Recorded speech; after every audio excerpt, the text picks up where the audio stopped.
বাংলাদেশের হাতে এখন পর্যন্ত সরাসরি ওডিআই ওয়ার্ল্ড কাপ খেলার সুযোগ রয়েছে, বাট সেক্ষেত্রে বাংলাদেশকে স্ট্রংলি কামব্যাক করতে হবে।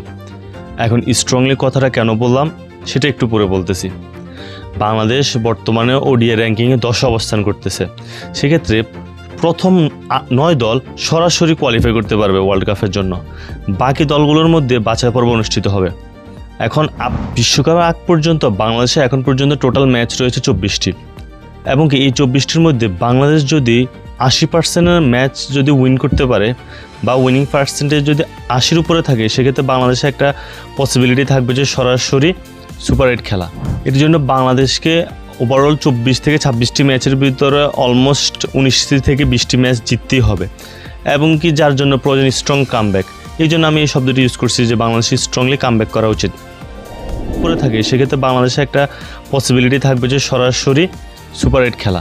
এখন এখানে আরও অনেক কথা থাকতে পারে যে বাকি টিমগুলোর পারফরমেন্সের উপর ভিত্তি করে। আশা রাখি যে আমরা এই ফরম্যাটে ভালোভাবে স্ট্রংলি কামব্যাক করতে পারবো এবং কি নিজেদের জায়গা পাকাপোক্ত করতে পারবো ওডিআই ওয়ার্ল্ড কাপের জন্য।